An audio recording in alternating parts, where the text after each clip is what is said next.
So I don't know if you guys like WWE, but I still watch WWE every now and then. And boy, was there a WWE Heat edition that went on a couple days ago. So to give you guys some context, the Miami Heat, I would say, definitely lived up to their name. Heat. When a sideline spat broke out between Jimmy Buckets and their head coach Eric Spoelstra during Wednesday's L, they got an ass whooping from the Warriors, 118 to 104, with no Steph Curry, no Draymond Green, and no Klay Thompson at all as well, too. So Miami's bench, essentially, to give you more context, they cleared in the third quarter when Butler and Spoelstra had a war of words. So if you picture WWE back in the day when, the two Titans would go against each other, they'd be on the mic going back and forth, just having jabs thrown at each other, maybe a manager on the side. Like, that's what it essentially kind of looked like. So basically, the Heat players had to separate the all-star guard, Jimmy Butler, and also their coach, Eric Spoelstra. So there were hella viral videos online showing the Heat veteran Udonis Haslem, old ass, offering to throw hands,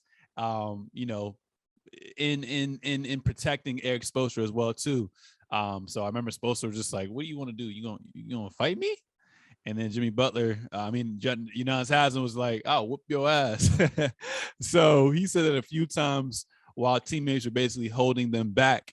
And at one point, Eric Spoelstra even smashed his clipboard on some Steve Kerr shit while walking in circles, continuing to exchange words with Jimmy Butler. So after the game, Spoelstra was in Spoelstra fashion.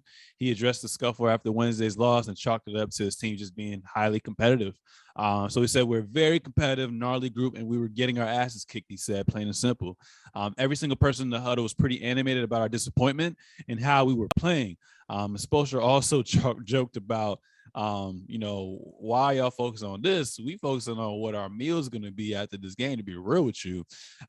So made major headlines as well too. It's basically looking like WrestleMania in the making as well too. But the biggest takeaway from this is we have to address the elephant in the room, right? The Heat are still number one in the East, but they're a half a game with cushion right now. They're on a 3-game losing streak. Tyler Hero has a sprained knee. And in the last 10 games, they've been 5-5. Now, this is a team a couple years ago in the bubble who went to the NBA Finals. And a lot of people have been kind of, having them on the radar. I know people like JJ Redick and people like yourself are saying, like, if everything is kind of, working in their favor, they can get back to the finals. I mean, they have the veteran leadership. They have a good mess of young talent with that veteran. They have people that have been to the finals before and one of the top tier coaches. But usually around this time, this is when you want to be playing your best brand of basketball. And I say right now that Miami Heat are not playing their best brand of basketball as well, too. So my question for you is, what are your thoughts on this WrestleMania war of words? And then two, should you be concerned for the Miami Heat right now? Nah, I'm not concerned at all. I ain't gonna hold you. I think this is pretty normal. One thing about it is He said when this is Jimmy normal, came to like the a Heat, toxic relationship. That is crazy. All right, okay, keep going. I didn't mean to cut you off. Go ahead. one thing about the Heat and Jimmy Butler, when he first got here, he literally said, "I'm gonna challenge Eric Spoelstra." And after a while, he said, "This is the greatest coach I've ever had." Um, a lot of reports have come out, like Duncan Robinson on JJ Redick's podcast, Duncan Robinson on his own podcast, Duncan when he interviews Max Strus on his pod, Jimmy when he talks about the Heat, D Wade when he talks about the Heat. Anybody that's ever talked about the Heat and Heat culture, about the actual practices, they say this is a normal occurrence. You know what I'm saying? Like, they butt heads, they curse each other out. One thing people don't know about Eric Spoelstra, that a lot of people around Heat, like the reporters and the journalists, what they usually say is, "Oh, y'all think Eric Spoelstra is straight up all professional?" No, behind doors, he's cursing everybody out. Like, literally, this is the first time it's on camera for this specific team. This isn't like any like random occurrence. This isn't brand new. This happened back when the big three Heat were together, when LeBron almost beat the fuck out of Mario Chalmers. I don't know if you remember that. But it's happened a couple other times. Shaq and Pat Riley used to butt heads. Alonzo Mourning and Pat Riley used to butt heads. But if we're really going to get into why it actually happened, I mean, this team is playing ass, you know. Like, I'll tell you what. I wrote a couple things down. One, they missed Tyler Hero off the bench. He's their best offensive scorer, hands down. Like, just because he's on the bench doesn't mean, you know, he's not good enough to start. He's easily miles ahead of Duncan Robinson. Like, for real, for real. Duncan can shoot the three, yes, cool, but he has to get open. He has to knock it down, and he hasn't really been knocking it down as much as we want him to. He's probably around like 38% this year. He always gets back to his numbers, but he's still a liability when it comes to defense. You know, guys are going to easily just, when they get down the floor, pick and roll, get him in ISO. They're now trying to move Bam all the way farthest from the ball just to get him in ISO. Then boom, just drive on him, couple moves, even a step back three. Your confidence is going up when you see a white boy in front of you and he has a Heat jersey on. So another thing is Jimmy Butler in the clutch. Like I've been saying ever since he came here, he's not good in the clutch. Like as much as people want to call him good in the clutch, he's just not. I'm saying his jumper is off in the clutch. He can get to the free throw line, but if you literally just put your hands up against him when he's driving, unless he's on some like game, what was it, maybe 4 against the Lakers in the finals, when everybody made that meme of him hunched over and he was tired. Unless he's going like that, Jimmy Butler, he's ass. You know what I'm saying? When we played the Bucks and got swept and he wasn't doing shit, it's because they weren't fouling him. He was trying to get to the hoop and they were just putting their hands up and it was nothing for them to beat us. So yeah, we miss having someone like Tyler Hero that can actually take over in the fourth, because if we have it as Jimmy, you're gonna throw it to Jimmy. He's gonna be on his island. He's gonna waste about 3 seconds for everybody to get away from the ball. He's gonna back in. Somebody's gonna crowd the paint right behind the man that's guarding him. Yeah. He's gonna either get to the cup, throw up something stupid, or do a turnaround jumper and brick it, and then get back on defense. And that's just gonna be the whole sequence. And nobody else is going to take over and tell him, yo, no, you're currently shitting the bed right now, and we need somebody else to handle the ball. Another thing is our zone. When it comes down to it, like I said, we have liabilities in like a Duncan Robinson who, yeah, you can try, but you're ass. Tyler Hero really, really does try, and you're not going to just blow by him every single time, but you are going to score against him.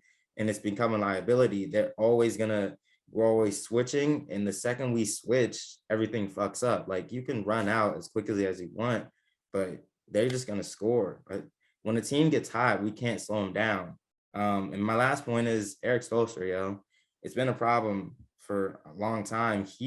Sometimes he doesn't know when to sub guys in and sub guys out. You know what I'm saying? Like you didn't mention it, but we just lost the Knicks last night without Julius Randle. Like, I was watching that game. Granted, again, if Tyler Hero's not playing, I'm cooling because it's like, I know we're probably going to take an L. If we get up too much, they're going to get comfortable, and then they're going to give it to Jimmy, and he's going to keep bricking, and then they're going to come back, and they're going to blame it on, like, oh, Duncan is the liability. No, bro, on offense, you niggas is timid. Niggas won't score. Like, Bam gets the ball, is in the corner. He holds the ball up for like 7 seconds, waiting for somebody to get open. He makes a move. Now you're crowding the paint because everybody's already on the 3-point line guarding their man, as in like a Duncan Robinson or a Max Strus. And then nothing happens. He's going to brick it, or he's going to pass out, brick a three, and then the other team's going to go on offensive run.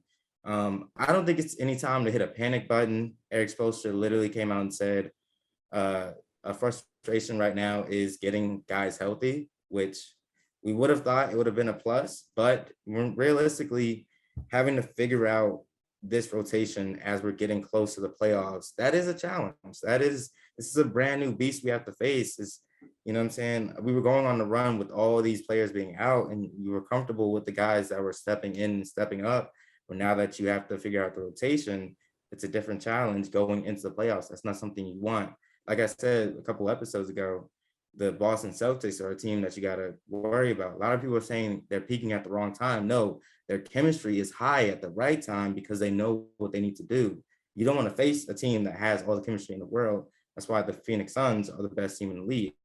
So I don't think it's time to panic. I think it's time to let Eric Spoelstra figure things out. UD and Jimmy dapped each other up like it's nothing. The game right before the Knicks game began, like I said, this is nothing new. They made videos. Kyle Lowry's birthday was yesterday. Jimmy got him a nice gift. Everybody was laughing in the locker room. This isn't new. This isn't anything to worry about.